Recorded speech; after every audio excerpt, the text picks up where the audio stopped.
我出生即是巅峰，能够左右世界的4大血统，我一人就独占了2个，而让我拥有这个天赋的正是我的父母，他们分别是自身拥有血统中最强大的存在，而由于他俩的过分低调，导致在互不知道对方真实身份的情况下诞生了我。正因为如此，我也是世上首个双血脉女。今天是我20岁生日，晚上10点后，我将作为不灭者进行第2次觉醒。在白天跟父亲一起逛街时，他跟我说了许多觉醒时的注意事项，我字字牢记在心。可就算做了10足的准备，等到夜色降临的时候，我仍然忍受不了这种痛苦，这种像万千利刃在身上切割的感觉。我在2年前也同样经历过，依稀记得那是刚觉醒成为变身族的时候。虽然觉醒后我的身体发生了巨大的变化，但是在觉醒的过程中，我全身的毛发不断脱落，血跟不要钱的一样从口中喷涌而出，全身的肌肉就像断了一样，以至于我的母亲过来查看我的情况的时候，我还询问她会不会再次发生这种觉醒。得到她的确定后，我才松了口气，因为我真的不想再次体验这种痛苦。可是事与愿违，这种痛苦今天又在我的身上上演了一次。没办法，我能做的只有咬牙坚持着。画面一转，时间来到第2天，此刻的我已经觉醒完毕，望着镜子中的自己，我感受着自己的改变。首先，整个外观并没有发生任何变化，疼痛感也没有丝毫的降低，可是在听觉系统上却十分敏锐，一点点动静在我这里都能放大无数倍。我熟练的利用念力慢慢控制自己的身体，毕竟在成为变身族的时候也练习过很多次了。随着耳边的声音逐渐消失，我意识到现在的我应该算一名真正的不灭者了。只是这个秘密我能隐藏住吗？就在我看着镜子沉思的时候，妈妈喊我吃饭的声音同时也传了过来。我应了一声便走出了房间，看着眼前满桌子丰盛的美食，你敢相信这只是我们的早餐？就母亲那一次能吃半个电饭锅的饭量，父亲也竟然没有怀疑过他拥有变身族的身份。用餐期间，父亲忽然提到要让我去参加公职考试，因为不灭族大部分都在当局工作。我还没来得及说话，母亲便以我还需要上大学为理由，拒绝了父亲的提议，因为他希望我能在大学毕业后进入到变身族的企业工作，从而接受族人专业的训练。所以为了我的未来发展，不知道对方真实身份的2人第一次出现了意见不合。我不敢想象这2位至强者一旦发生冲突是什么场景，因此连忙表示自己想去当一名海军陆战队员。我话音刚落，母亲便笑呵呵地提示我，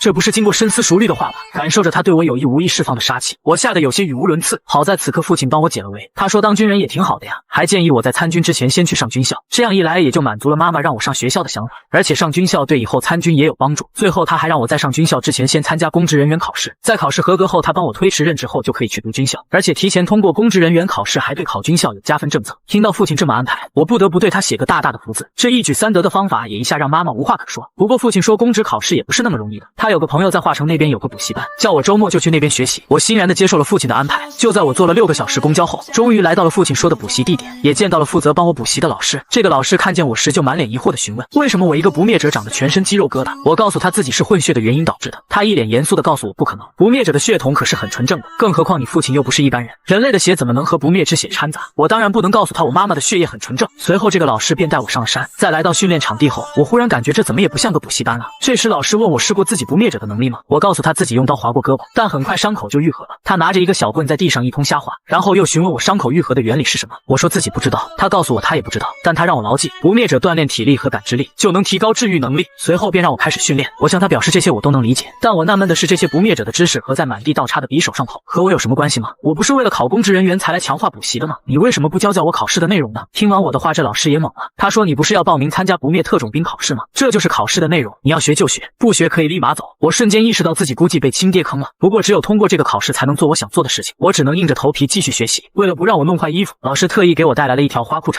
看着这满地倒插的匕首，我极力的安慰自己，反正都得考试，只不过这笔试换成了实操项目而已罢。我闭上眼睛深吸了一口气，然后就朝着匕首阵冲了上去。随着利刃入体的扑哧声响和一阵阵惨叫，跑到尽头的我双脚已经血肉模糊了，我无力的跪倒在地上，大声喊道：不行了，要不干脆给我个痛快吧。这时老师走到我面前说道：别装了，你故意避开了中间的几个刀刃吧，运动神经不错嘛。随后又看了我已经快愈合的双腿，治愈能力也很牛叉呀，小子下次你不能再躲了，得多踩几次，让伤口再大点，最好是把腿踩断。我听着他说的这话，感叹这人真是个疯子。在他的不停催促下，我一次又一次的在刀阵上跑过。在我疼得死去活来的时候，他渐渐发现有些不对。刀阵训练是通过痛楚让不灭者休克，从而提高痛苦阈值。按照这么强度的训练，我早该躺下了。随即他叫停了我的刀尖上的舞蹈，询问我感觉不到疼痛吗？为啥还没有痛到休克呢？怎么可能不疼？没看我都疼得叫妈妈了。但我不能跟他解释我还具有变身族的血统，而肉体强壮的变身族永远也不会因为这小伤而休克。因此我询问他除了休克，还有别的方法可有通过这关吗？他想了想，问我50米需要跑多少秒？我告诉他6秒，这里的刀阵就是50米。他说只要我6秒内能跑完，就算是通过这项训练了。听到这话我笑了，我说的6秒跑完50米，那是在我平常的状态下，虽然在刀尖上跑很疼，但如果自己将感知屏蔽掉，同时全面爆发变身族肉体力量的话，绝对会在6秒之内完成。我一个疾步便跑了出去，随后一路狂奔，迅速跑完了这50米。可就当我询问老师超过6秒没的时候，他却让我再来一次，因为刚才忘记计时了。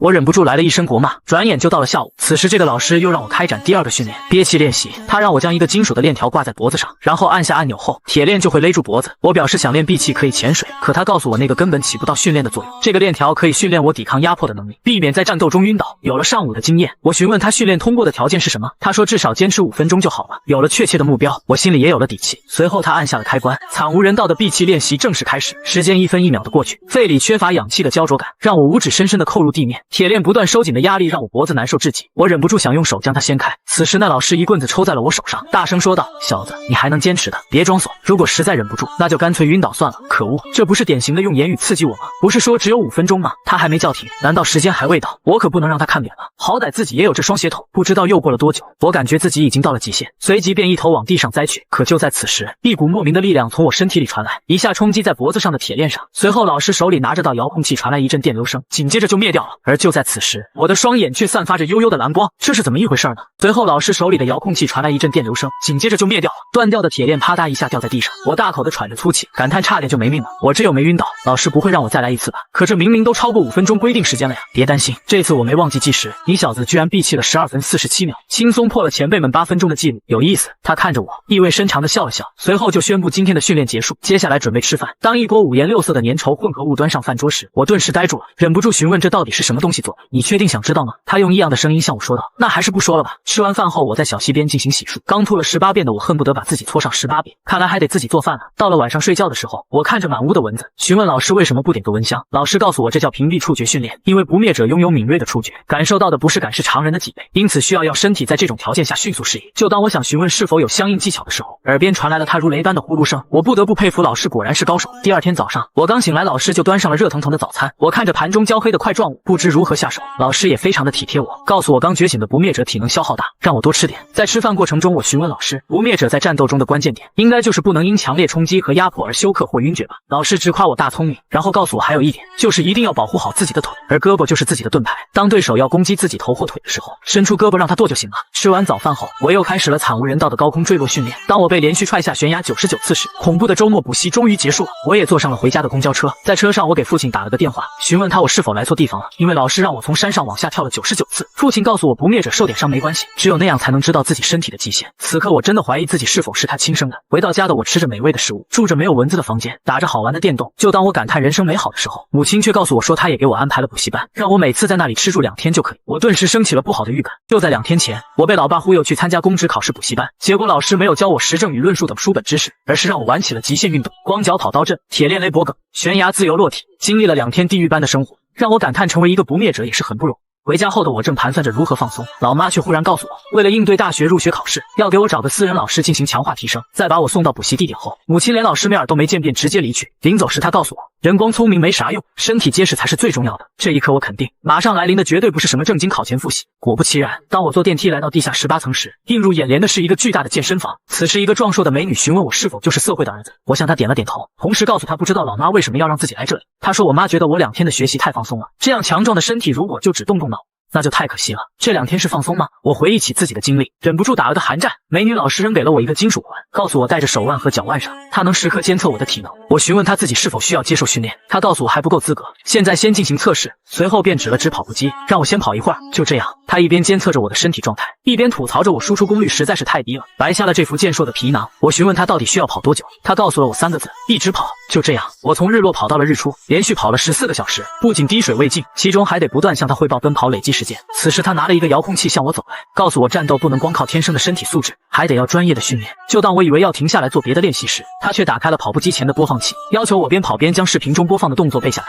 尼玛，这到底练的是什么呀？一边数时间，一边还得记住视频中的动作，中途又要听她说话，还要一直跑。如果不是我开启了不灭者的感知分离能力，自己早就崩溃了。难道其他变身族训练的时候也这样吗？就这样持续了24小时，这毫无人性的有氧运动终于结束了。此时美女老师看着瘫在跑步机上的我，露出了一丝神秘的微笑，紧接着开始做拉伸运动。看着她给我示范的动作，我惊叹人的身体居然能柔软到这个程度，而且当我来做的时候却是僵硬的不行。随后老师告诉我，柔韧性的锻炼是缓慢的，因为它需要等待撕裂的肌肉一点点愈合。听到这里，我脑袋中一道亮光闪过，我是不灭者，根本就不用慢慢来，只要能忍住一时痛苦，蒂拉到底不是问题啊！就在刚才，身为变身族的原木老师刚说完必须通过长期的锻炼才能获得柔韧性，我当场就给他展示了一下自己的与众不同。只见我强行将自身韧带全部撕裂，一下就完成了老师展示的那个动作。随后在不灭者体质的快速愈合下，我的韧带重新生长恢复。别人需要训练很久的柔韧性，我用不到1分钟就做到了。老师感叹我真是个神奇的家伙。随即宣布今天的体能训练结束。看着眼前这滋滋冒油的烤猪，我不禁咽了咽口水，询问老师这是我们的晚餐吗？他告诉我这是他的，而我的是另外一头更大的。随后我俩就对着这香气四溢的烤猪发起了攻击。在后面的练习中，原木老师通过各种健身器械不断测试着我的各种指标，看着反馈的数据，感叹我的运动神经实在是太迟钝了，因此要求我举着杠铃在木板上进行跑步训练。随即又告诉我，虽然只有3米高，但一定要刻意的不要让自己受伤，因为健康的身体才是变身族的核心。我看着只有4厘米宽的木板，迟疑了片刻，随后便一个加速冲了过去。因为这点高度对于我的不灭者体质，就算是摔骨折了也会痊愈，所以我根本就不怕掉下去。而且在这过程中，我用敏锐的触觉感受运动鞋所承受的压力，从而掌握平衡。因此这样的训练对于我来说根本就是小儿科。我的一系列操作惊呆了原木老师，他不敢相信我一个初级变身者在这宽4厘米长50米的木板上奔跑，居然一次都没有歪斜。于是毫不犹豫地将木板换成了钢丝，然后告诉我刚才我训练的那个木板只是初级水平。刚才看到我锻炼的过程，还以为我很弱呢，但没想到我的平衡感这么优秀。在换成钢丝后，老师还在下面放了软垫，同时也没让我再拿着杠铃了。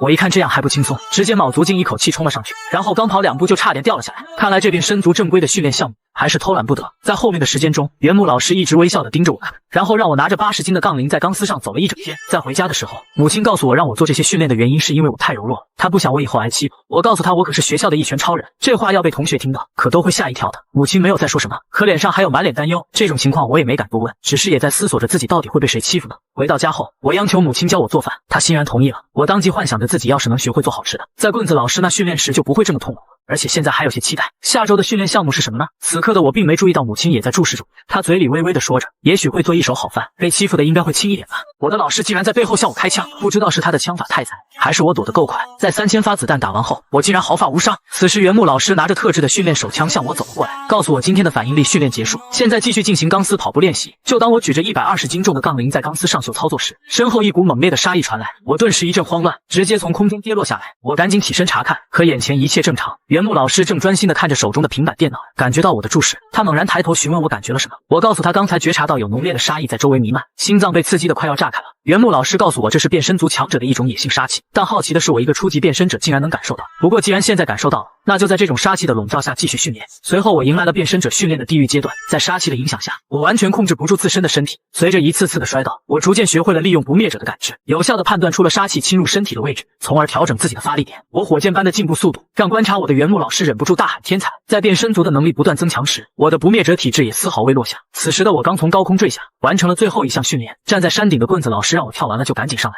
随后告诉我其实跑刀阵、铁链勒脖梗、高处自由落体等训练实际和我需要参加的考试基本无关，因为这些项目都是最基础的练习。随后他掏出了2米长的大刀，告诉我作为不灭者是不惧怕子弹的，面对攻击面比较小时可以用身体硬抗，但是如果是大型武器的挥砍一定要避开。所以现在开始的将是不灭者的正规课程，一种学习如何挨刀子的训练。紧接着那2米长的片刀就向我挥了过来，我利用自身良好的反应能力连续躲开了棍子老师的几次攻击。谁知道我的这般操作一下就将他惹怒了，他大声喊道，这是为了让你能躲开致命伤而选择受轻伤的训练，你全都给我躲开了算怎么一回事？是跟我炫操作是吧？你小子等着。随即猛然加快了攻击频率，我闪避不及，瞬间身上留下了一道道伤口。在我自身强大的愈合能力下，刚才还是流血的伤口已经很快愈合。棍子老师感叹着我回复能力的强大，随后继续向我发起了攻击。最终在他疯狂的劈砍中，我因失血过多倒下了。此时老师再次告诉我，失血过多而导致贫血也是不灭者的一个弱点之一，随后便让我休息一会，然后准备吃午饭。我自告奋勇告诉他午饭自己来做。最后在我广一排肉酱意面招待下，棍子老师露出了满意的微笑，同时高兴地向我表示今天要增加一项训练。就当我还在纳闷是什么训练的时候，棍子老师猛然一击捅在了我的腹部，随后在我的耳边轻轻说道，这就是新的项目，内脏再生训练。我最敬爱的老师竟然当面囊了我23刀，而就在5分钟前，他还满脸开心地吃着我特意孝敬他的肉酱面。我捂着伤口询问他这是为何，他告诉我要想通过公职人员的考试，还需要不停地强化我的再生能力，而内脏再生训练则是不可缺少的部分。为了顺利地通过即将到来的考试，我努力学习着老爸和老妈安排的特殊课程。不灭族就一直做着像地狱刑法那样的训练，除了基础的光脚跑刀阵、铁链勒脖梗、高空自由落体这铁人3项外，还增加了硬抗、弓箭爆射、脚踩捕兽夹等炫酷内容。变身族的训练也与之前的大同小异，我需要穿上80斤的铁腰带和马甲继续躲避枪击，手腕和脚腕绑着30斤的沙袋继续举着杠铃走钢丝。就这样过去了2个月，我的身体在疯狂的练习下进入了最佳状态。在这期间，我的父母也偷偷打听着我的训练情况。由于他们知道特殊种族和人类结合虽然能生下正常的孩子，但是自身的血脉天赋可能会消失一半甚至更多，所以他们对我的表现并不抱有多大希望。可当老师们告诉他们我是属于天才中的天才时，他俩又纷纷得意地直夸自己遗传基因强大。今天终于迎来了公职考试，老妈为我准备了一顿丰盛的早餐，并告诉别吃太饱，免得做题的时候会犯困，同时又担忧地告诉我，如果考不上，爸爸肯定会很失望。我看得出来，老妈虽然不愿意我成为公职人员，但又不想我落跑。我随即安慰她放心吧，一定能考得上。随后我便哼着歌坐电梯下了楼，在电梯口时，我碰到了同住1楼的女孩慧敏，她告诉我跟她求婚的时候可别唱歌，因为我已经够帅了，她不会再要求我唱歌也好听。虽然我很想找个女朋友，但是对于慧敏这样一生气就能踢爆别人蛋蛋的女孩，我还是敬而远之的好。我提前半个小时来到了考试地点，在通过各种验证检查后，我终于来到了特别录用考试场地。面对这紧闭的房门，我有些紧张，担心一开门就会有一把飞刀飞过来。虽然不知道考试到底考什么，但可以确定的是，在里面等我们一定比补习时候的棍子老师更可怕。我猛地一下推开了房门，里面却是空空荡荡。一名光头大叔在查看了我的信息表后，给我安排了一个前排的 C 位。我环顾四周，感觉这和我想象的完全不一样。在补课时可没见到过这么多的桌子椅子，我安慰自己应该是考试时间还没到，没准到时候那个光头大叔就会拿着大刀跑过来，因此现在的我应该绷着神经随时做好准备。半个小时后，我看着周边形色各异的考生，感觉自己来到了人生中最慌张的时刻。我参加的难道不是不灭特种部队的考试吗？这是什么情况？此时光头大叔拿着一支钢笔忽然站了起来说道，以防万一，我还是要问一下，有人没带笔吗？在一片寂静中，我缓缓地举起了手。我每天自愿被戳9981刀，只为激发身体的自愈能力，这样才能顺利通过父亲安排的神秘公职考试，然后去做自己想做的事情。在经历了3个月地狱般的训练后，我终于迎来了决定命运的一天。可就在我进入考试房间后，却发现这考试和自己想象的有些不一样，因为这他喵的竟然是笔试，而我也成为了全场唯一一个不带笔参加考试的人。我尴尬万分地接过光头大叔递过来的钢笔，看着四周不停在看书复习的其他考生，心中不禁一阵迷茫，他们到底在学什么呢？据我观察，参加考试的人都长得眉清目秀，特别是这个小子，跟隔壁电视台的男明星长得一模一样。我现在严重怀疑这不灭特种队不是什么正经玩意儿。就在此时，周围的监考老师开始移动屏风，将每个考生都隔在了一个单间内。看着老师发下来的试卷，我感到最后一丝希望破灭了。就当自己准备交白卷的时候，我却猛然发现这试卷上的题目怎么这么熟悉。假如腿上有一个硬币大小的贯通伤，请选出最先应该做的事情。正确答案应该是先止血。棍子老师说过这个知识，而我也在刀阵跑步训练中深有体会。如果避不开对方的刀，那应该怎么做？正确答案是用胳膊挡，毕竟行动能力的重要性，我可是听到耳朵都快起茧子了。我忽然发现在训练中从棍子老师那听到的常识，还有自己经历痛苦得来的知识，这些都在告诉着我正确答案。不知不觉中，我已经达到了最后一题，写出除了水淹和活埋以外，其他干掉不灭者的方法。我感叹这压轴题也太简单，随即写上答案后便提前交了试卷。再出来时，我又碰到了那个红发小姐姐，她询问我应该是混血吧，我点了点头，但却没告诉她自己是不灭者和变身族的混血。半个月后，我收到了相关部门发给我的考试成绩信息。当我告诉老妈自己以笔试第1名的成绩被录取时，老妈兴奋的急忙拿起电话给老爸报喜，顺便表示要买点高级牛肉回来犒劳我。吃着美味的烤肉，看着沉浸在欢乐中的父母，我不禁想起了训练我的棍子老师，这人可真是不简单。在吃饭的过程中，老妈询问我将会去哪个部门，老爸说可能会在行政安全部管辖的国有企业。虽然老爸用平常的表情骗过了老妈，但我看得出来他在回避那个问题，因此我最终真正会去的地方绝对不简单。当局者为什么要选拔不灭者？而不灭者的公职人员都需要做些什么？我有一堆的疑问想问在当局工作多年的老爸，但估计他不能告诉我，而这一切秘密都得需要我自己去揭开。老妈怀疑我对男人有兴趣，只因没有女友的我竟能有效控制变身族的本能。我连忙表示自己是通过看视频来解决问题，这才让他放心让我参加公司组织的新人集训。就在前不久，我收到了参加第2轮面试的短信，面试地点还是在如意岛。作为在当局深耕多年的老爸，依旧没有给我透露半点关于面试和未来就职的信息，只是让我认真回答问题就行了。在我来到面试地点时，看到其他参加面试的同事们都在认真复习面试相关资料，我顿时感觉自己有点格格不入。此时又遇到了笔试时坐我旁边的那个貌美如花的贵公子。就在我和他对视的一瞬间，一股异样的眼神传递过来，他这是什么意思？上次在考场也是这样。我感觉自己局部有点发紧，赶紧换了个座位离他远远的。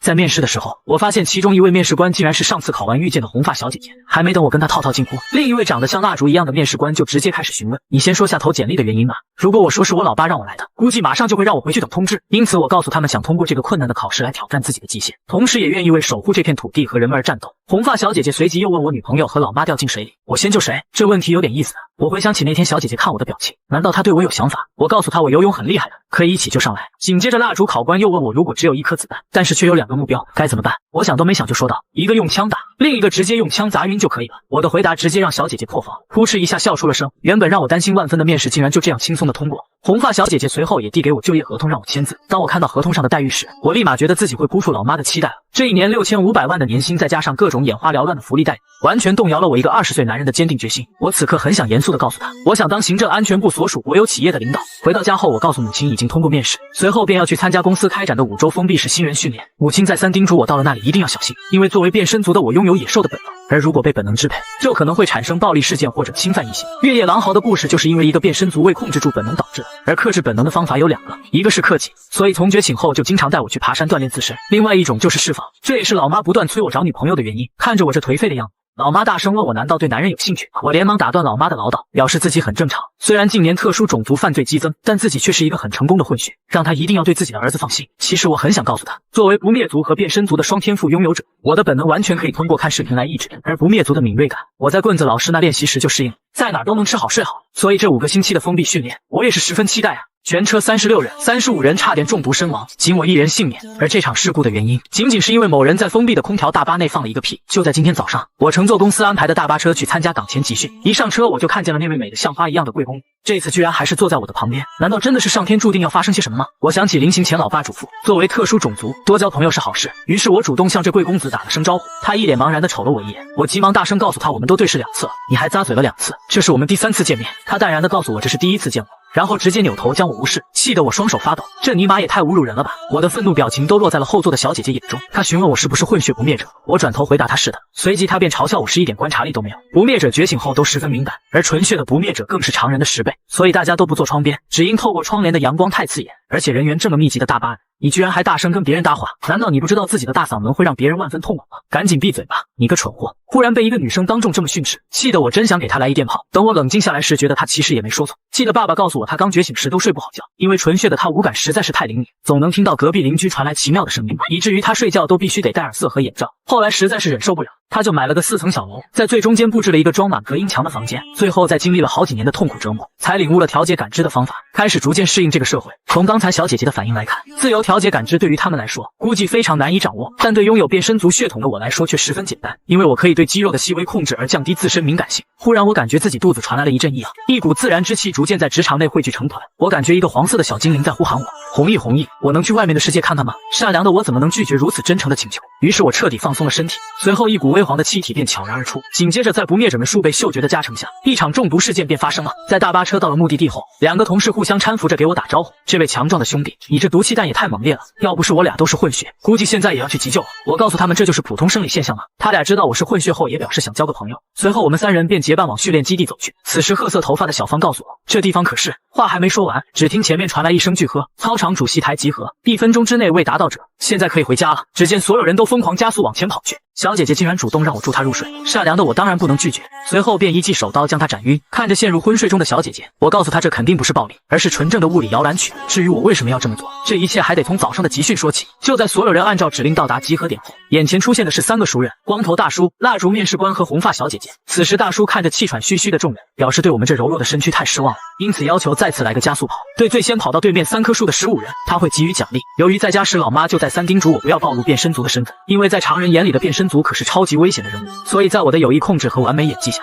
我恰好跑了第14名。就当我对所谓的奖励有所期待的时候，光头教官又让大家先来300个俯卧撑开胃。这高强度的体能训练一下就暴露了不灭者柔弱的体质，其中一个同事没忍住吐槽了一句国骂，随后就被教官来了个骨折惩罚，而且被处罚的时候还不能喊出声，只因声音太大会导致纯血的不灭者耳膜破裂。这一波铁血手段操作下，所有人都被震慑住了。随后3个教官分别对自己负责的内容做了介绍，并表示欢迎我们来到恐怖训练营。在入场体能训练结束后，大家纷纷入住了10人1间的豪华宿舍，而我竟然和金发贵公子、金发小姐姐分到了一起，同时还有刚认识的2个混血。不过就这一个大屋子男女混住，的确是有些不方便。就当我目光集中在那2片破布围起来的换衣间时，金发小姐姐警告我不准偷看，我是那样猥琐的人吗？这丫头片子怎么总是针对我？而此时金发贵公子表示以后所有的生理现象都要在外面去解决，谁要是违反规定他就干掉谁。这一看就是对我在大巴车上的毒气弹怨念深重。随即所有人都表示了赞同，连刚结识的混血2人组也不例外。我感叹这2小时的友谊看来都被狗吃了。在吃饭的时候，教练让我们每个宿舍选出一个组长，我虽然积极去争取，但由于自己在大巴车上出色的表表现，导致组长的位置被贵公子捧得，最后还被金发小姐姐讽刺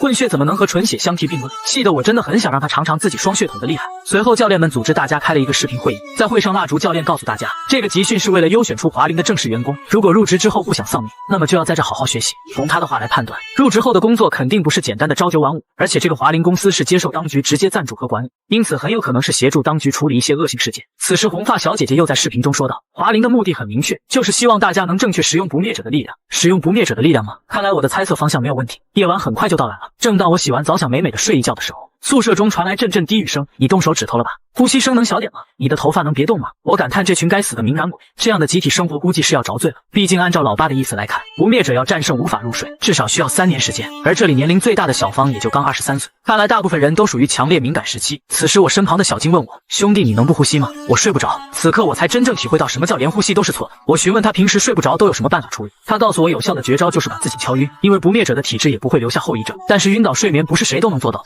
如果掌控不好力度，可能会睡很久。在他刚说完话的时候，我的胳膊已经盘上了他的脖颈，我轻声告诉他晚安，要梦到我哟。随着胳膊猛地一收紧，力道刚刚好，小金一下就因为缺氧而晕了过去。我的这番操作把隔壁床的小芳惊呆了，感叹我这是人形睡眠机吗？当即表示自己也想梦到我。我愉快地满足了他的要求，看着宿舍中的众人，我询问还有谁也想和我在梦中相会。唰的一下，除了金发公子哥外，其他人都举起了手。随后我便依次送他们进入了梦乡。不过在面对金发小姐姐时，她那一脸傲娇的模样让我气不打一处来，但出于一个宿舍的同事，也不能不帮忙，所以我直接用空手斩让她体会了一下什么叫物理摇篮曲。当我举着手刀对着金发贵公子一脸坏笑时，他迟疑了片刻，随后便转身躺下了。那天晚上3组所有人都睡了一个好觉，当然组长除外。现在的我忽然有点期待夜晚的降临了。全班99人，98人每晚排队求我 care 他们，只为能睡个好觉。毕竟作为不灭者，想要独自入睡实在难如登天。可就是金发贵公子一人不愿妥协，因此他也连续熬了30个通宵。就在集训的第2天早上，光头大叔带着我们进行了10公里长跑。随后红发小姐姐针对不灭者弱点进行实战讲解。这时有个憨憨自以为学过2天摔跤，想在我这里找找自信，结果被我1秒放倒。在红发小姐姐疑惑的眼光中，我连忙感叹自己只是运气好而已。紧接着的训练是蜡烛教官负责的尖刀跑步，3厘米的刀刃将这群新手吓得语无伦次。可对于我来说，这就是脚底按摩。毕竟当时棍子老师教我使用的可是15厘米的刀刃，1周的训练时光也就这么过去了。当我洗漱完毕，正准备回宿舍休息时，发现大家都坐在床上发愣。原来昨晚金发贵公子睡不着就出去溜达，结果跟别的房间的人发生了冲突。今天有几个人看3组的人眼神都有些不对，不知道是不是因为这个事情。此时门外传来密集的脚步声，金发贵公子黑着脸表示自己惹的祸自己扛，随即哐当一声，大门被猛然推开，为首的纹身男大喊：你们谁是柳弘毅？我就是。你想怎的？虽然不知道金发贵公子干仗为什么用我的名字，但作为一个宿舍的我肯定不能认怂。纹身男忽然面带羞涩地向我说道：我也想梦到你。咕咕呲，身后的小金直接笑喷了一地。我急忙告诉纹身男自己喜欢的是女孩子，他也赶忙解释自己是想让我帮他睡觉。看着这一群人大大的黑眼圈，我瞬间明白了是什么问题，随后便询问他是如何知道自己有这本事。他告诉我是小金在外吹嘘我的手法是多么奇妙，他听到了就准备带室友们前来试试，就是不知道我是否愿意帮忙。我告诉他这都是举手之劳而已。当天晚上就给1组的人使用了空手斩，他们也如愿的睡了个好觉。第2天早上，纹身男专程跑到食堂向我道谢，一个劲儿夸赞我手法高超，感叹昨晚是他觉醒以来睡得最好的一夜。就这样我彻底火了，所有小组的组长都找到我，要我帮忙解决睡觉问题。我看着一旁的小金，心里1万匹草原马在奔腾，这上哪来人？我得打到什么时候？随着业务量的不断增大，我也渐渐掌握了物理摇篮曲的要领，于是就叫所有需要辅助睡觉的人都集中到室内训练场，挨个敲晕后让同组的人自己拖回宿舍。教官们看到这样的情况也不阻拦，因此我也就成为了训练营中最闪耀的名人。他们给我取了个亲切的外号展弘毅，这是把我的姓氏都给改了呀，不知道老爸知道后会不会收拾我。转眼间新人训练也快结束了，迎接我们的将会是怎样的工作呢？金发小姐姐居然说要报答我，随后便给了我一张神秘小纸条。当我看到里面的内容后，再回想起老板离开时的异常举动，我对自己未来充满了担忧。光头老师告诉我们，在这个世上有着连接意识的黑洞，入侵者会通过黑洞来到我们生活的世界。现在大家可以在这里了解他们的长相和对付他们的方法，其中有一种名叫青骑士的怪物，当时大型黑洞出现的时候，他一人便打败了将近500名武装人员，因此我们一旦遇到便要立刻逃跑。通过这段时间的训练，我明白了华灵公司其实就是当局为了处理入侵事件而成立的特殊机构，心想这巨额年薪果然不是白搭，毕竟这项工作肯定是凶险万分。不过我倒是非常喜欢，因为这和我当初的梦想不谋而合。只是好奇老爸为什么要送我到这里，难道他真的想让自己儿子身处险境？在随后的课程中，红发小姐姐还重点给我们讲解了不灭者战斗的辅助装备，不仅有能够自动输血的血液罐，而且还有短暂提高体能的战斗药水。不过小姐姐善意的提醒我们，这玩意儿如果过量使用，副作用也是相当明显。蜡烛老师也对我们热武器的使用进行了强化指导，在体能练习上还是反复进行枯燥的跑步和力量训练。不过大家也慢慢适应了这种艰苦生活，找我帮忙睡觉的人自然也越来越少了。就这样，所有人都成功完成了训练课程，成为华林的正式员工。在最终集训成绩排名上，第3名是齐孝明，一个在集训时平淡无奇的小透明；第2名是金发贵公子，这个排名都在大家的意料之中，毕竟他拥有不灭者上位圈中最纯正的血统，再加上顽强的意志力，竟能在没有我帮忙睡觉的情况下，熬着通宵完成课程。可第1名获得者就有点出乎大家的意料了，竟然是金发小姐姐。仔细回想她在训练过程中的表现，虽然没有丝毫的领袖能力，说话也很难听，但她却很聪明。当她了解集训积分的赏罚制度后，就严格的按照最利己的方式执行。在团队训练时，会毫不犹豫扔下对得分无益的人，平时个人行为也会全部向加分方向看齐。看着讲台上站着的3人，我有莫名的预感，以后一定会和他们有所纠缠。在晚上的时候，宿舍来了一个大人物，华林公司的老板南明镜，他可是创造当前格局的第1代不灭者。他告诉我们训练可能枯燥些，但都是救命的东西，希望我们认真学。随后又点名了金发贵公子和金发小姐姐，对他们取得优异成绩表示祝贺。我正纳闷着这样一个神级人物为什么来这里，难道只是来跟第1和第2名打招呼吗？柳弘毅听到他的点名，我瞬间终止了一想，立即抬头挺胸目视前方。他走到我面前问道：“你是混血吗？”我点了点头。他又直直地盯着我看了10分钟，然后轻声说了句“不错”，随后就带着下属出了门。在离开的时候，他忽然回头向我眨了眨眼，告诉我期待在公司的见面。在他走后，宿舍就炸开了，大家纷纷问我到底是什么背景。此时金发小姐姐给我递过来了一张纸条，我打开一看，脸色一下大变。我的组长竟然敢当众谋害我，他私自调高了我训练的参数，就当他以为我会被强大的重力压趴下的时候，我却在10倍重力的房间内轻松做起了俯卧撑。就在不久之前的集训毕业会上，金发小姐姐秘密给了我一个纸条，打开后我才知道自己被老板南明镜盯上了，因此我怀着忐忑的心情来到了华林公司外部派遣。刚进屋的我就听到里面有人在大声打着电话，吐槽为什么给他们部门分配的是新人，如果实在没有老手，把集训的第1名送过来也可以。这大写的尴尬让我愣在原地。此时旁边红发美女吩咐我先找个位置坐下，告诉我她来教我这个新人做事，紧接着就将一本华林人生目录扔给我，让我1天时间背下后就赶紧烧掉，而且除了吃饭和上卫生间不能离开座位。我看着办公室的几个人，感觉到了他们对我明显的敌意，我不由纳闷，难道是上面给自己分错部门了吗？在晚上和小金他们吃饭时，我询问他们上班时是否有人刁难，他们纷纷表示自己部门非常友好。看着我满脸抑郁的模样，小金给我透露了个信息，原来老板南明镜亲自干涉了我的调动问题。因为外部派遣部门并不是一个新人适合去的地方，那是只有精英中的精英才能胜任的凶险单位，而我现在的外部安保3组更是恶名昭彰，传说被分到他们部门的新人往往都活不过3个月。听完这些，我心中只有一个疑问，我到底是哪儿得罪大老板了呢？网上说如果感觉很累的话就要催眠自己，因此当我再次面对这3人的恶意刁难的时候，我便告诉自己，其实我是产油国的王子，我是来体验平民生活的。就这样，我在华林每天上班不是背名册就是接电话托他们的福，我也因此了解了很多人员信息。就我们组长李中锋来说，身为纯血不灭者但没有一丝优越主义，是华林里实战等级能力最高的人。主管李东勋，混血不灭者，虽然不擅长战斗，但是却是有名的狗头军师，科员金正雅，出身特种部队，是服用了特殊药物的强化人，战斗能力有着普通人类的最高水平。就在今天，组长告诉我要对我进行日常能力测试，我随着他们3人来到了一个神秘的控制室，在工作人员的大屏幕上，我看到了金发贵公子正在一个封闭的空间内艰难地做着俯卧撑，随后便了解到原来这是一个重力装置，能将测试者所在空间内的重力增强数倍，从而达到增强体能的作用。目前最高纪录是9倍重力，这还是我的组长李东勋创造的。在一旁的金发贵公子的组长吹嘘着贵公子的实力有着多么的斗牛掰，随即便要求工作人员将重力加至5倍。看着金发贵公子在重力压迫下变形的脸，我不由噗呲一下笑出声，感叹这装叉也装得太大。紧接着他就口吐鲜血的晕倒在地上。此时主管催促着我赶紧进去。看着我出现在重力房间后，组长李东勋对着旁边的主管轻轻地说道：“我们的工作可不是随便谁都能做的，让他趁早放弃，对我们所有人都好。”随着重力的不断增加，我却没有表现出丝毫的不适。眼看重力飙升至了10倍，此时工作人员惊骇地询问李组长：“还要继续升级吗？”华林的顶尖战力竟然要和我这个新人来场对练，这摆明了是某人想收拾我。但我可是变身族和不灭者双血脉拥有者，因此到底谁收拾谁还不一定呢。就在前不久，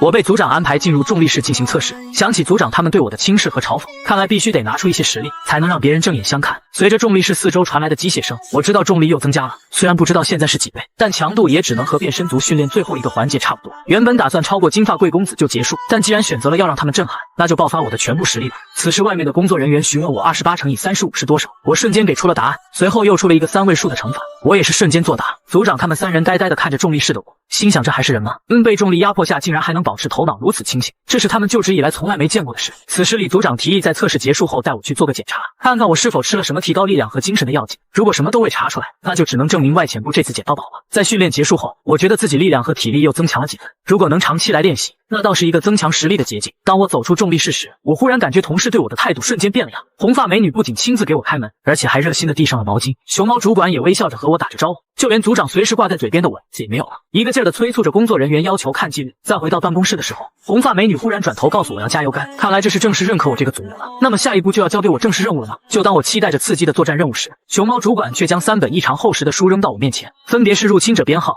药水种类和装备使用方法，并告诉我要在4天内将它们全部背下来。这熊猫是没吃竹子饿疯了吗？我忍不住问他背这玩意儿有啥用。这时组长走过来告诉我，如果连对手的信息和自己的装备都不了解，那执行任务的时候肯定会是千里送人头。我此时感觉他好像说的也对，不过这4天时间也太短了。熊猫主管随即告诉我，当时他只用了1天。这非战斗人员都如此了得，我还能有什么资格讨价还价？接下来的时间我就在不停的背书中度过。就在4天后，我迎来了组内对我的测试。测试之前，组长告诉我，要是回答错误1题，那么就立即去训练场训练1小时。因此，我也成为了训练场和办公室之间一道亮丽的风景线。忽然一天，我在去训练场的路上碰到了组长和金发小姐姐，他们似乎在讨论着什么。组长在看见我后，忽然笑着问我上学的时候是小混混吗？我告诉他自己学校没有小混混，因为自己不允许有。你不允许他们就不当吗？是的，因为我不喜欢他们骂人的样子。我的这话瞬间让全场一片寂静，因为大家都知道组长是个骂人精。组长看着我笑了笑，问我是否愿意跟他来一场对练。这时旁边所有人都看向我，毕竟组长号称华林最强战力，但我可是有着变身族的血统，如果此时退缩，怎么对得起老妈的血脉？因此我毫不犹豫地选择了同意。我3岁就和世界第一猛女对练，7岁就打遍全校无敌手，入职8天便要和自己组长来场单挑，可他却是华林公司第一战力。就在刚才，我正式答应了他的对战邀约，组长立马露出了一丝邪魅的笑容，随即告诉我下午3点在对练场见，而且还提醒我中午别吃太多，不然吐一地就不太好看了。面对他的挑衅，我没有做任何反驳，毕竟干仗可不是靠嘴的。在下午3点的时候，我如约来到训练场。红发金姐告诉组长别把我打残废了，一旁的金发小姐姐也劝我兵硬抗，看来都是一点没看好我，不过也正常，毕竟组长可是号称拥有 S 级战力，我一个新人和他对练完全是找面。不过没人知道，我却世上唯一的双血脉拥有者。我先发起了试探性的攻击，可都被组长灵活的躲开，他还嘲讽我速度太慢，我因此故意放了个破绽，谁知组长瞬间就把握住了机会，一个重击就把我打得天旋地转，除了妈妈，这还是第一次有人能把我弄成这样。此时组长看着我挑衅的说道，怎么一下就不行了？我回想着刚才和他的对招，原来在我出拳的瞬间，组长直接单手抓住了我的胳膊，然后瞬间扭断，同时还利用肘击将我打得头晕目眩。这一连串动作让我体会到了什么叫 S 级战力，也让我一下收起了轻视之心。下面我必须得认真起来了。随后在我和他开始了拳到肉的对轰，虽然自己将变身族的速度提升到了极致，但是击中他的次数还是少之又少。就当我利用不灭者感知的能力，想提前判断他动作的时候，他却一下消失在我的视线中。这是棍子老师展示过的隐藏气息技能，我立刻条件反射般的直接后撤，堪堪避过组长一记刁钻的劈腿。他的动作实在是太快了，我根本找不到反击的机会。可是拥有变身族力量的我应该更快才对啊！看来血脉力量也不能决定一切。遇见组长这样长时间训练的纯血不灭者，一样可以吊打我，但是我不会乖乖认输的。组长在躲避我攻击的同时，可算是把嘴巴发挥到了极致，一直在不停用语言激怒我，现在又嘲讽我如果只是想赢得女孩子的欢呼，让我可以去做艺人，毕竟我这身段还算可以。这尼玛我还能忍吗？即刻蓄积了最大的力量，一拳轰了过去。可组长等的就是我这莽撞的一击，随手一击快速的刺拳便让我头上开花，可惜他还是低估了我的蛮力。我猛然一下将他抱住，利用自己强大的力量瞬间将他双臂和躯干锁死。随着我双臂不断的收紧，耳边传来了阵阵骨裂的声音。就当我想一下将他摔倒而结束战斗时，后颈却忽然遭受一击重击。此时组长双手插兜看着瘫软在地上的我，哪有一丝双臂被制住的模样？这到底是怎么一回事呢？天纵奇才的我一天悟透组长的绝招，随即便在办公室向他发起突袭，此次一定能一雪前耻。原来就在昨天和组长的单挑中败北后，我对自己最后忽然被击晕感觉十分诧异。当时明明已经锁住了组长的双手，可他是怎么向我发起攻击的呢？我曾忍不住询问他是不是练习了铁头功，可他却告诉我这是公司而不是学校，想知道答案的自己找出来，还得给他提交个报告。就在我冥思苦想的时候，正在讲课的分析科组长谈到了人类的错觉等等，我忽然想起棍子老师曾经说过，隐藏气息就是利用不灭族的能力切断对方的胆汁。那如果不是切断，而是传递给对方假信息呢？那个时候我感觉自己锁住了组长双臂，但实际情况可能是组长故意给我的假信息。那么他是怎么知道那个时候我会扑向他呢？我带着疑问回到了自己的办公室，看着在和同事聊天的组长，我猛然一个加速冲向了他，感受到威胁的他一脚踹向桌子，利用反作用力瞬间拉开了和我的距离。此时我将自己的感知能力提升到了最大化，避平了周围的声音，同时将精神力锁定在了组长的身上。那么他的下一个动作应该是左边，我毫不犹豫的一拳轰了过去，果然我的判断是正确的，虽然攻击还是被组长轻松的格挡，随后便被一个勾拳打飞。此时周围的同事都一脸懵逼的看着我，觉得我是不是脑子烧坏了。组长也诧异的询问我这是想要翻天吗？我告诉他这就是我提交给他的报告书，因为我觉得这样比写在纸上更接近于正确答案。面对我的答复，组长露出了诡异的笑容，有意思，居然能现学现用。在第二天，作为新人的我竟然被安排和红发金姐一起出任务，第一次穿上作战服的我异常兴奋，觉得此刻的自己肯定是帅炸了。在来到任务点后，看着麦田中旋转的黑洞，我想起了9年前自己经历的事件，感叹今天终于迈出了梦想的第一步。就当我和金姐确认完携带的装备后，眼前的黑洞竟然在呼吸间急剧变大，我立即将现场情况传送给总部，智能计算机也传来了信息提示，当前状态确认，黑洞呈 C 等级潮水形态，大量入侵者即将来临，感知危险。我望着不远处几户人家，询问金姐是否就这样回去。金姐没有回答我，只是询问总部支援大概需要多长时间。总部告知还需要15分钟，可此时代号为芒狗的入侵者已从黑洞中探出了头。总部命令我们即刻撤离，毕竟我们两人不可能对付这么多入侵者，而且不灭队员是宝贵的人力资源。站在公司的立场上，无法将我们与10多个普通人做等价交换。虽然我一点也不想放弃无辜的村民，但此刻也必须等待金姐的指令。随着一声枪响，刚走出黑洞的一只芒狗瞬间被爆倒。金姐用她的行动回复了总部的命令。此刻的我兴奋地对金姐说道：“前辈，我可不可以爱上你？”金姐吹牛说她能变身美少女战士，关键是天真的我竟然还信了。就在刚才，金姐一枪将探路的芒狗爆了头，这也意味着接下来我俩将面对几百只入侵者的攻击。我和她站在开启的黑洞前，不断开枪射击，交叉的火力网在我们面前形成了一段死亡地带。随着补给的即将用尽，我询问金姐下面该怎么办。她告诉我，只要能有效将怪物聚集到一块，她就会变身美少女战士将他们解决掉。就在我一想金姐变身后是什么样时，一只芒狗突破火力网冲到了我面前，可下一秒她就被金姐一巴掌扇飞。随后面对蜂拥而上的芒狗，金姐竟然直接冲上去和他们进行肢体间的交流。我感受着金姐体内那澎湃的爆发力，好奇这强化人类到底是如何训练出来的，因为此时的她绝对能与特殊种族的强者比肩。我站在金姐的身后进行远程支援，随着最后一颗补给的用尽，我也加入了肉搏战。虽然金姐只把我当作吸引入侵者的诱饵，但好歹我也是双血脉天赋加身，站在那当摆设的话实在是有些善言。在与芒狗的搏杀过程中，我不断学习着金姐的战斗技巧，毕竟她可是拥有1级的近身战略。就在我侧身观察的一瞬间，一只绕后的芒狗一口咬住了我的手，我随即掏出腰间的短刃将它打掉。此时我想起金姐前面说的话，只要能将入侵者有效集中在一起，她便可以使出变身绝招将其秒杀。那我就好好扮演一下诱饵试试。随后我便放开自己的气息，再将原木老师教的野性杀气混在其中。这帮死狗果然全部将目光注视着我，随即便如潮水般向我扑了过来。我一边抵挡着芒狗的进攻，一边大喊：“金姐，你的绝招呢？”金姐看到这情况也慌了，大骂我就是个二傻子。此时面对多个方向扑来的芒狗，我也只能防御着能对我造成致命损害的攻击，然后利用身体各个部位对其进行反击。我清楚不能放跑一只入侵者，因为我的背后就是普通人的村落。就这样不知道过了多久，随着一阵连续的枪声响起，进攻我的芒狗都纷纷倒地。原来此时是金发贵公子带队前来支援了。此时金姐也匆匆跑了过来，她询问我怎么样了。我伤痕累累地站在一堆芒狗的尸体中间，告诉她入侵者已全部击杀，随后就晕了过去。支援的小队长看着满地的芒狗，惊讶地询问金姐：“这是你们2人解决的吗？”2个人？不，这可是地上那小子一个人干的。这次我又出名了，立了大功竟然可能被开除，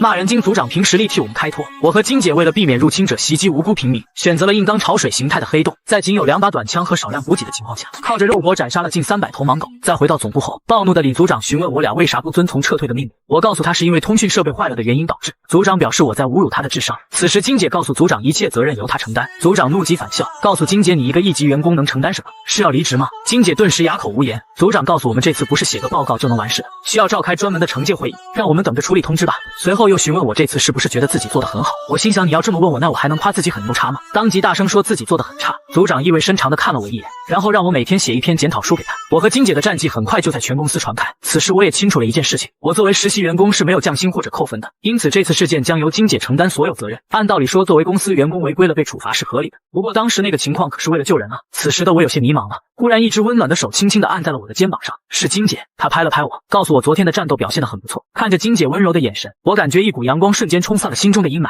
回家后，我和母亲聊了今天发生的事情，她当即向我索要金姐的照片，因为她十分好奇金姐是否有成为她儿媳妇的念想。我连忙解释金姐可是我的前辈，但老妈表示女大3抱金砖啊。我顿时被她说的有些胡思乱想了。第二天，金姐迎来了公司对她的惩戒会。当审判长询问金姐是否故意无视指挥部命令而继续执行任务时，李组长立马插嘴表示战斗部门发生这种事不奇怪。审判长随后又询问我是否被金姐强迫继续执行任务，我告诉没有人强迫我，自己只是在当时情况下做出了最佳的选择。另一名审判官怒视我一个实习生懂什么？此时李组长又立马表示我都入职好几个月了，有什么不懂的呢？某些人是在质疑公司训练营的教学能力吗？我随即又向审判长表示，这次任务我们可是救了很多平民。还未等审判长说话，李组长又急忙表示救人就行呗，难道还有什么比救人更重要吗？老李这护犊子的行为，审判长终于是忍不住了，他让组长立马出去。老李告诉他自己是金姐的组长，组员的惩戒会组长必须出席，这把审判长气的两眼发黑。在我离开会议室后，督察组的小伙告诉我，像老李那样维护组员的人挺好，不过这样会使自己的人事考核一片灰暗。我是真没想到，这个骂人金组长竟然为了自己的组员，连前途都不要了。回到3组办公室后，熊猫主管问我会议现场气氛如何，我告诉他组长正在疯狂救场，他表示这都是牢里的常规操作。随后他又意味深长地问我还发生了别的事情吗？别的事？我忽然想起和我一起出门的金发小哥曾问过我是否要加入监察组，但一直在办公室的熊猫主管怎么会知道这事儿呢？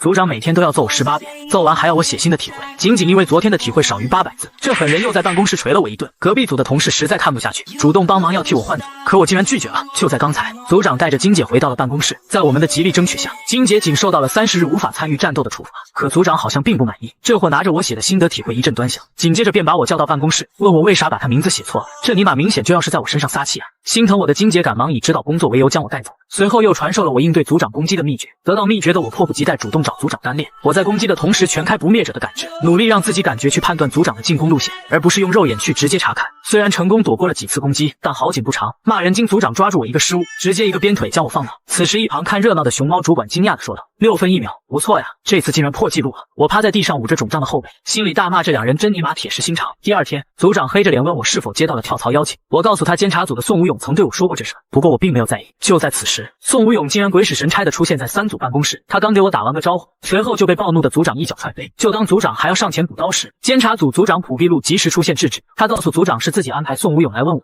毕竟与其待在只会受累的3组，还不如去晋升空间极大的监察组。听到如此一说，我本人还未搭话，我的逗逼组长竟然直接站在办公室中央大喊我是他的，谁要敢抢可以出来跟他比划比划。就这疯样，立马把其他组的人吓得瑟瑟发抖。此时朴毕禄表示要听听我的意见，还鼓励我不用怕，一定要大胆地说出来。就在他满脸期待的眼神中，我告诉他自己会一直在3组。骂人精组长听到这话，立马在朴毕禄面前开始嘚瑟起来。此时监察组的2人看着我沉默了片刻，随即便转身离去了。随后组长告诉我，自从上次重力事件后，各组组长都对我上了心，再加上这次我和金姐硬刚了300只盲狗，现在的我在公司里可是很出名的。他对我今天的表现十分满意，因此决定奖励我跟他再打一场。就当我俩人准备开干的时候，熊猫主管却通知我们来任务，原来这次要抓捕一个拥有形态变换能力的特殊种族，上面专门安排我和其他组的2个新人一起出任务。我询问主管全是新人不会出什么危险吗？他告诉我这正是安排我参加的原因，因为在此次任务中，我的职责就是担任2名新人的保镖，而且这2名新人还都是我以前的室友。室友吗？我顿时对此次任务期待起来了。我的任务目标竟然是万力强化的超能种族。自信的他觉得自己能轻松把我按在地上摩擦，可他却不知道我是这个世上唯一的双血脉天赋拥有者。在平时和组长的战斗中，我也只能使用不灭者的力量和他过招。然而在这四下无人之时，我准备将自己的力量全开，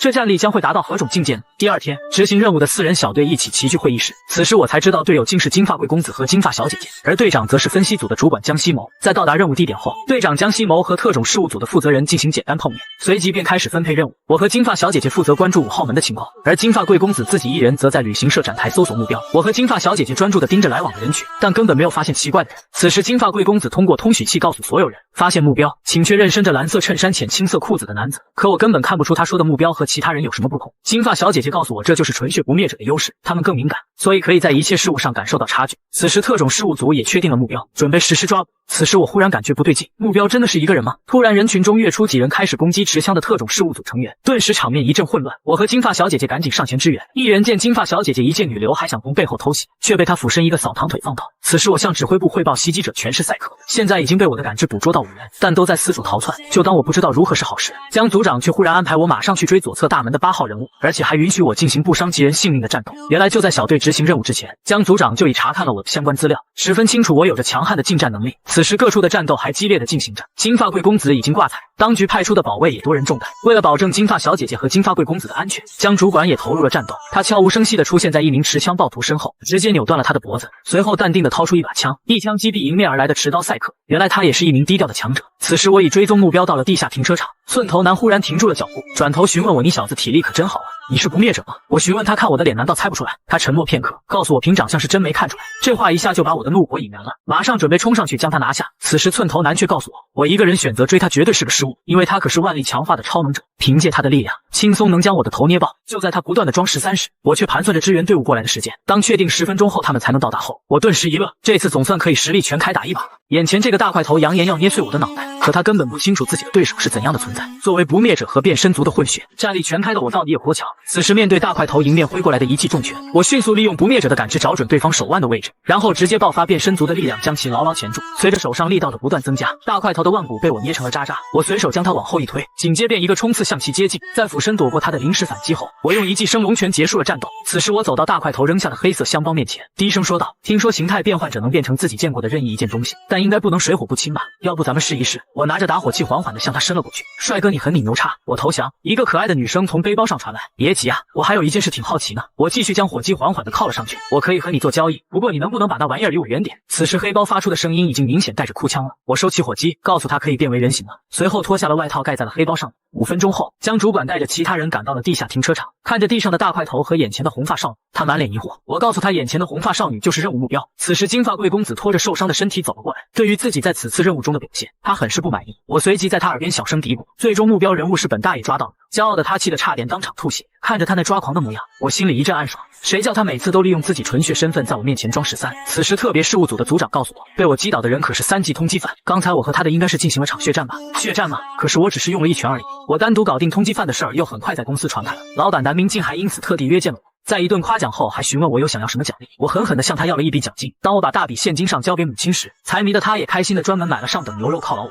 在机场任务结束后，我又执行了几次外勤，通过不断的战斗磨练，我的战力也在不断提升。现在的我已经能和组长对战10分钟而立于不败。不过我依旧能感觉到组长并未尽全力。在一次部门聚会后，喝了点酒的我终于鼓起勇气向组长提出要求，能不能和自己认真的打一架？组长很开心地告诉我，5分钟后训练场上见。就在我俩关起门激斗正酣时，熊猫主管却悄悄地来到了现场。此时我正好一记重拳将组长右臂击断，可这丝毫没有对组长的进攻造成影响。在他突进后，迅速用左手向我发起攻击，我精准地抓住了他的手腕。就当我准备反击时，组长却挥动已然断裂的右手攻向我。对他右手放松警惕的我直接被一击 KO。此时组长向一旁的熊猫主管表示，这还是继他之后第一次有人弄断自己的胳膊。真没想到，看似废材的熊猫组长竟然也隐藏着强悍的战力。我能在12倍重力下做俯卧撑，还能在3秒内找出几10个不同点，体能、耐力、反应、力量多个方面远超其他人8条街。但为了不暴露自己变身族的身份，我一直隐藏着自己的实力。但现在我决定不玩了，哥们儿直接摊牌了，我就是这个世上最强的那个仔，没有之一。就在今天，人事部门开始对实习生们进行业绩考核，而作为被老板南明静盯上的人物，我的档案被单独调了出来。综合战斗能力评价为 B 级，不灭能力评价为 D 级。主管看着我那惨不忍睹的考核指标，忍不住吐槽我这样的渣渣是如何让老板看中的。而且档案中还标注了组长亲自添加的特别事项，内容居然是无法测出我的酒量。此时考核人员对我的定论就是一个擅长打架的酒蒙子。在办公室内，我询问熊猫主管自己不灭能力评价为什么会如此低，他告诉我这玩意儿是根据敏感度评定的。我能在集训时呼呼大睡，因此人事部门认为我是个血脉寡淡的垃圾混血，而自己的判断力评分不高，是因为和金姐上次违规硬刚几百只盲狗导致。至于我名字旁边红色的印，那就是如果在后续集中测试中未能好好表现，自己就会被第一个辞退。此时广播通知华林所有新人到训练场汇合，管理部门将结合人事考核和这次集中测试结果，确定新人最终能否入职。在训练场内，我碰到了新训时的室友小金和小芳，这俩憨货一见面就称呼我为预备失业人员，随后又安慰我不要太沮丧，没饭吃的时候他俩会接济我的。我这还没被炒呢，这俩活宝就开始嘲讽我了。我起身询问他俩为啥我解说的漫画这么好看，他俩茫然的摇了摇头。我微笑的说道，是因为剧情有反转了。而就在这时，老板南明进来到了训练场，他表示最精彩的对练如何能错过，随即便示意测试开始。而基南同学作为纯血中的纯血，他选择的第一个对手竟然是我，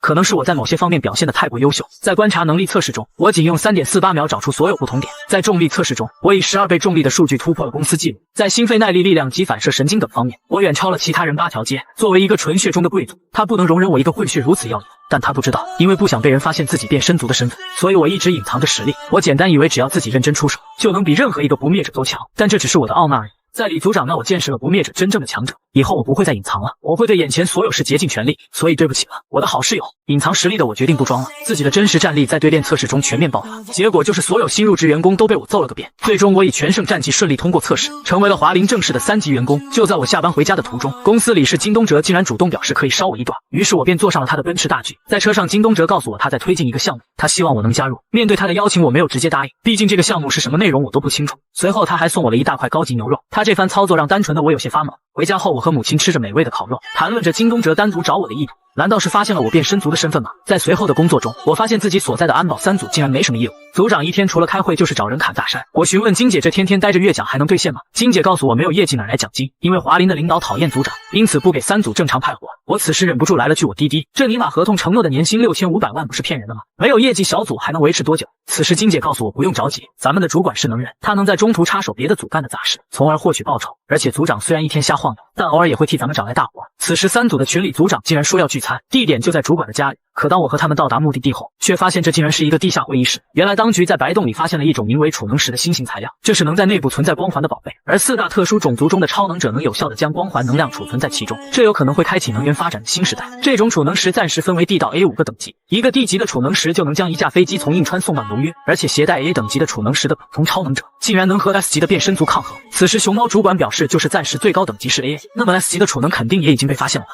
李组长肯定的点了点头，随即表示数量大约为50个。第一个发现的是超能力团体，最开始他们想独吞，不过后来他们知道了这玩意儿其实就是一个烫手山芋，随即便向当局请求了支援，最终决定由华林不灭特种队来守卫储能石，而我们战力强悍的3组也因此在该项任务中分了点汤喝。2天后，我和金姐全副武装来到了储能石的管控区域，结果执勤当天就遇到了有人强行进入，在不停的追逐中，我们竟然来到了开启的白洞附近，闯入的那小子直接就闯进了白洞，在一旁执行的特殊事务组人员惊恐的眼神中，我和金姐毫不犹豫地追了进去，我的强悍战斗力再次让金姐震撼，10秒内克服异界穿越眩晕，一颗烟雾弹完美甩开追兵，2分钟内独自斩杀巨型入侵者，这一系列操作完全超出了他的认知。在李组长的计划中，他跟随不灭特殊队总队一起进入白洞，负责支援储能石的搬运工作。他告诉我们在运送途中会出点小乱子，此时我和金姐便偷偷的进入存放场地，搬出几箱储能石。由于白洞内没有通讯网络，组长特意高价购买了魔法师的符咒，当符咒点亮时，就代表我和金姐已经成功潜伏在搬运队的附近。由于白洞入口处属于管控区域，因此为了名正言顺的进入白洞，我和金姐借助追击闯入者的名义，伺机便进入了白洞。在进入的瞬间，强烈的眩晕感不断冲击着我的大脑，还好有着变身族强悍的体质，我经过短暂的意识模糊后便清醒过来。此时眼前站着2名超能者，这应该是发现储能石的组织派来的看门人。我小声的呼喊着一旁的金姐，但此时的她却毫无反应，应该还处于穿越异空间后的眩晕状态中。此时对面红发男子询问我到底是谁，我告诉他自己是不灭特种队的成员，由于追踪一个重要犯人才闯进白洞，从即刻起为了便于开展抓捕行动，自己将掌握这一带的部分作战指挥权。对面的红发男听我如此强硬的态度，一下就炸了，他手里顿时蓄起了一团火焰，告诉我3秒内必须原路返回，不然就要让我好看。我也不和他正面硬刚，一个烟雾弹随手抛出，紧接着背起金姐，很快就消失在看门人的视野中。在前往李组长计划中的地点途中，我竟然遇到了大型魔物鲨鱼蚯蚓，面对他的攻击，我手持一单刀应对，在不断的交手中，我找准机会一刀将其斩成2半。在金姐的身体适应了异界的环境后，她对我的表现十分吃惊，毕竟在她看来，我们在进入白洞后将会面临看门人的攻击，能在2天之内甩开守门人的追击就算万幸了，可没想到被我一个烟雾弹解决了问题。而作为一个新人的我首次面对大型魔物，不仅能在几分钟内解决战斗，还竟然可以试验自己新学的战斗技能。就在他还在琢磨我的战斗细节之时，我招呼他赶紧往计划中的目的地前进。与此同时，在组长跟随的运输队中，探测器忽然发出了警报声，一群半兽人赫然出现在了运输队的正前方。在一名半兽人首领高昂的呐喊中，这群魔物向着运输队发起了猛烈的冲击，一场遭遇战正式打响。华林的顶级战力被设伏陷入绝境，就当他准备拼死一搏时，一杆大枪在远处杀入了战局。就在运输总队和半兽人交战的同时，我和金姐正在追踪着他们的踪迹。这已经是进入白洞第3天了，还是没有发现运输总队的影子。长期的孤男寡女共处一室，这样下去迟早要出事儿。我不禁询问金姐，又不是不灭者，为什么要留在公司干活呢？金姐没有立刻回答我，反而是问了我想留在公司的原因。我想起了小时候经历的事情，随即便告诉她自己可能是为了世界和平吧。金姐听了默然无语，然后轻轻地说了一句话，我是为了报仇。报仇吗？那咱俩也太不合适了呀。在半夜的时候，我忽然被外面的异动惊醒，此时金姐也醒了过来，她让我用感知探测下外面有几个人，我告诉她2个，随后金姐便拿起了短枪准备迎击，而我则选择洞内隐蔽偷袭。此时外面的人也发现了金姐，3人持枪在门口对峙起来，金姐主动放下枪询问他俩的身份，以便吸引其注意力。俩人也是十分警惕，在掌控局面的情况下什么都没透露，反而询问金姐隶属哪里。就当其中一人走向黑暗的洞口时，隐藏在里面的我瞬间发起了攻击，这突发的状况让洞外另一人一下慌了。就在他举枪瞄准的瞬间，金姐抬手一个肘击将其放倒。此时2人已经完全失去了战斗力，我和金姐查看了他们携带的装备，竟然有着完整的通讯设备和一杆大枪。虽然2人面对我们的审问各种狡辩，但我和金姐基本已经确定，他们应该也是来攻击运输总队抢夺储能石的，而且他们的同伙很可能已经和运输总队接触上了。此时金姐临时变更了我们的作战计划。与此同时，在运输总队这边竟然遇到了普罗米修斯团体的高级干部，这可是号称砍头专业户的伐木工卢必斗。此时前排的队长示意李组长拖延时间，自己安排人悄悄突围求援。老李立马挑衅的大喊，小必斗最近好像很清闲呢，李中锋你个小屁孩居然敢叫我小必斗，大爷我可是比你大2岁。卢必斗气愤的跟老李喊道。老李告诉必斗他禽兽不如，那几年是不作数的，而且自己上次说过，下次见面就是把你脑袋拧下来的时候。就在卢必斗准备上前和老李单挑时，然后的几名队员接连收到攻击倒下。此时一名紫发女带着一群口罩男出现在周围，她告诉老李自己已经将其团团围住，而且制高点还有枪手埋伏，根本无法脱逃。就当老李准备拼命一搏时，砰的一声枪响，刚才联络枪手的口罩男被一枪爆头，这莫名其妙的一枪让紫色女慌了神。而在对面的山顶上，金姐手中的大枪再次锁定了目标，